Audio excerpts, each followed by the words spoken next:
تو یہ ہے وہ عذاب جس میں ہم پھنس گئے ہیں. افغان ان کی سب سے پہلی خواہش تو یہ ہے کہ پاکستان انہیں تسلیم کرے. اچھا پاکستان اگر تسلیم کرتا ہے تو وہ آگے امریکہ کھڑا گھور رہا ہے, وہ ڈیڈی کھڑے ہیں, اس کی اجازت کے بغیر کیسے کرے؟ اپنے مالی حالات ایسے ہیں نہیں, اور کوئی پیسہ دینے کو تیار نہیں, ہم تو بھکاری لوگ ہیں. ابھی رشیا کے صدر نے بھی بیسیکلی چین میں خان صاحب سے ملنے سے انکار کر دیا, اور یہ جو رشیا کے یہ جو امریکی صدر خان کو فون نہیں کر رہا, یہ اس کا ایک ہے تو سطحی شعور نا, تو یہ اپنے شعور سے ہی بدل لے گا نا. تو یہ اپنے شعور سے سوچتے ہوئے جہاں پہ یہ بیٹھا ہوا ہے, اس کو یہی حل نظر آتا ہے کہ میں پیوٹن کی واہ شروع کر دوں گا تو امریکیوں کو جلن ہوگی, میں ان کو گالیاں نکالوں گا مغرب کو کہ یہ اپنا ان کو تو کشمیر میں ہونے والا ظلم نظر نہیں آتا, ان کو سنکیانگ میں ہونے والا ظلم نظر آتا ہے, یہ اپنا غصہ نکال رہا ہے. امریکی صدر اس کو فون نہیں کر رہا, کیوں کرے وہ؟ تو یہ اب صدر پیوٹن نے پہلے ایک بات کی کہ جی وہ اسلاموفوبیا کے خلاف, تو یہ پیچھے جمعہ جانجنال بڑا اچھا کیا جی میں پیوٹن کے ساتھ ہوں. اب کینیڈا کے وزیر اعظم نے اسلاموفوبیا کے خلاف ایک بات کی ہے, تو آج ہی پھر خان صاحب ٹویٹ کر رہے ہیں کہ میں کینیڈا کے وزیر اعظم کے ساتھ ہوں, بڑی اچھی بات انہوں نے کی اسلاموفوبیا. او بھائی وہ جسٹن ٹروڈر ہے, اس نے اسلاموفوبیا کی بات کینیڈا میں کی ہے, تم جا کے بیچ میں اپنی کلیاں لگا رہے ہو کہ ہم بھی کھڑے ہیں راہوں میں. اور آج ہی پشاور میں جہاں 2013 سے تمہاری حکومت ہے, وہاں 2 کرسچنز ان کو پادریوں کو مار دیا جاتا ہے. وہ کہہ رہا ہے اسلاموفوبیا کرسچن ملک کا کنٹری, مطلب کنٹری کا ایک لیڈر ہے کینیڈا کا وزیر اعظم, وہ اسلاموفوبیا کے خلاف بات کر رہا ہے کہ اسلاموفوبیا نہیں ہونا چاہیے. تم جس ملک کے وزیر اعظم ہو اور جس صوبے میں تمہاری 2013 سے حکومت ہے, آج ہی 2 عیسائیوں کو, مذہبی رہنماؤں کو مارا گیا ہے. یعنی جس وجہ سے اسلاموفوبیا پھیلتا ہے تم وہ وجہ ہو. یعنی پشاور میں 2013 سے آپ کی حکومت ہے, وہاں پہ یہ آج عیسائی مذہبی ان کو مارا گیا ہے, جس کی وجہ سے اسلاموفوبیا پھیلتا ہے, جس کے خلاف جسٹن ٹروڈر بات کر رہا ہے. یہ جا کے جمعہ جانجنال بیگانی شادی میں عبداللہ دیوانہ, جی ویلکم ویلکم, اسلاموفوبیا نہیں ہونی چاہیے.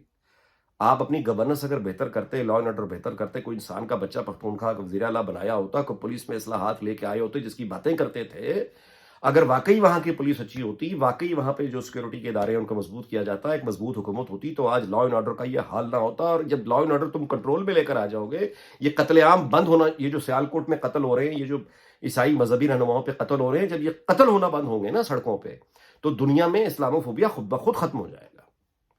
اور اسلاموفوبیا اگر ہوگا تو پھر وہ کوئی بوکو حرام کے حوالے سے یا سیریا کے حوالے سے ہوگا, پاکستان کے حوالے سے نہیں ہوگا. تو آپ کے بیانات اور ٹویٹری بیانات سے کوئی فرق نہیں پڑتا کہ آپ کیا باندھ دے رہے ہیں اور کس کے ساتھ اپنی زبان سے آواز ملا رہے ہیں. اعمال ہوتے ہیں, ایکشنز ہوتے ہیں جو دنیا دیکھتی ہے. سو ہم بنیادی طور پہ ایک بہت ہی اب یعنی کہیے کہ عجیب ایک ایسے تلخی اور ایک ایسے معاملے میں جانے لگے ہیں دوبارہ سے, پہلے بھی جا چکے ہیں, پھر سے جانے لگے ہیں کہ اب یعنی ایک اگر جنگ, یعنی اگر آپ سٹرائک کرتے ہیں افغانستان کے اندر, اور طالبان جو ہے وہ آپ کو کابل میں اس وقت چلیں, محی یوسف کو انہوں نے یہ کہہ کے بھیج دیا کہ ٹھیک ہے جی آپ ہمیں بتا دیا کریں, یا جوائنٹ آپریشن کر لیں گے, یا اس طرح سے کچھ کر لیں گے. ہم کر بیٹھتے ہیں اور پھر وہاں سے کوئی جواب آ جائے, تو یہ کمپلیکیشنز ہیں نا. ہم انہیں ریکگنائز نہیں کر سکتے, ہم انہیں پیسہ نہیں دے سکتے, ہمارے پاس خود نہیں ہے. اوپر سے کس طرح سے فیسیلیٹیٹ کریں, ہماری کوئی حیثیت اس طرح سے ہے نہیں. ہم تو بھیک ہی مانگ سکتے ہیں نا, خان صاحب بھیک مانگ رہے ہیں, ان کے پاس تو دوسرا طریقہ کوئی ہے ہی نہیں, پروڈکٹیوٹی کا تو طریقہ ہی نہیں ہے, وہ تو بھیک ہی مانگ سکتے ہیں. اپنے لیے بھی مانگ رہے ہیں, تمہارے لیے بھی مانگ لیں گے, لیکن وہ بھیک اب ہمیں کوئی دینے کے لیے تیار نہیں. تو افغانستان کو اگر انہوں نے بھیک دینی ہے تو وہ خود دیں گے نا. یہ جو ہم چاچے مامے بن کے بیٹھے ہیں افغانستان کے, وہ دنیا پہلے یہ تو ہمیں ذرا بتا دینا کہ تم چاچے مامے ذرا بیٹھے ہو, تمہارا مسئلہ پہلے ذرا افغانستان کے ساتھ حل کر لیں. میرا خیال ہے کہ یہ جو ناراض قوتیں ہیں, امریکہ یقیناً اس میں شامل ہے, اور وہ کہیں نہ کہیں اپنا حساب برابر کرنے کی کوشش کریں گے اور فائدہ اٹھائیں گے, اور جن کا نقصان ہم نے کیا ہے ظاہر ہے وہ بھی اب اپنا حساب چکائیں گے. سو قومی سلامتی کے ذمہ دار اداروں سے ظاہر ہے کہ اب یہ ریکویسٹ بھی ہے, شکریہ بھی ہے کہ آپ نیوٹرل ہوئے, اب ریکویسٹ بھی ہے اور منت بھی ہے کہ خدا کے واسطے آپ اپنے اصل پروفیشنل جو معاملات ہیں وہاں پہ فوکس کریں, کیونکہ بہت ضرورت ہے وہاں پہ, بہت ضرورت ہے.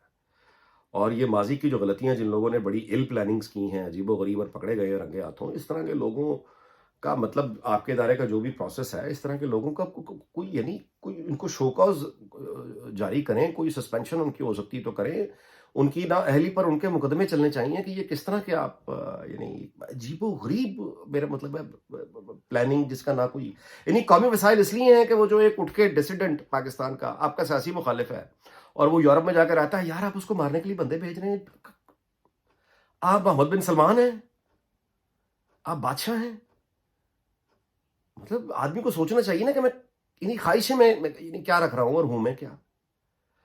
تو مطلب اس طرح کے معاملات امبیرسمنٹ کے علاوہ کیا ملا؟ اور امبیرسمنٹ جب پاکستان کی آفیشلی اسٹیٹ کو ہوتی ہے امبیرسمنٹ، تو ہر پاکستانی آٹومیٹکلی اس میں آتا ہے. کون خوش ہو سکتا ہے اس صورتحال پہ؟ تو لہٰذا بس اس بات پہ ویلو ختم کرتے ہیں کہ اللہ تعالیٰ رحم کرے. اور یہ افغانستان کے جس پیچیدہ مسئلے میں ہم جا رہے ہیں نا جی، اب میرا یہ خیال ہے کہ اب ہمیں سمجھ آ جائے گی جو اسلامی امہ اور طالبان اور مجید نظامی مرحوم نوائے وقت افغان باقی، کوثار باقی، یاد ہے نا افغان باقی کوثار باقی وہ لگایا کرتا تھا.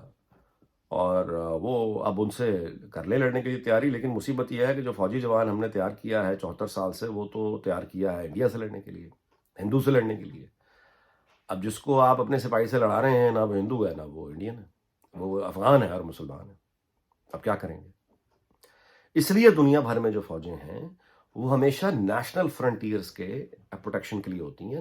نیشن سٹیٹ کا مطلب یہ ہوتا ہے کہ فوج نے نیشن سٹیٹ کی سرحدوں کی نگرانی کرنی ہے بس. کوئی بھی فوج دنیا کی جب وہ فزیکل ایکچوئل بارڈرز سے کی نگرانی سے بڑھ کے آگے آ جائے اور وہ یہ کہے کہ میں نے تو آئیڈیالوجی نظریے کی جو نظریاتی سرحد ہے، آئیڈیالوجیکل فرنٹیئرز، ان کی حفاظت بھی کرنی ہے.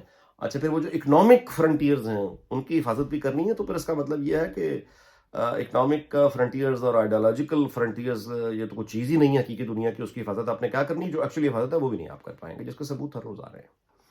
تو اللہ تعالیٰ ہم سب کی مشکلیں آسان کرے اور کوئی راستہ دکھائے کہ ہم امن سے رہ سکیں. آپ کا بہت بہت شکریہ. اللہ حافظ.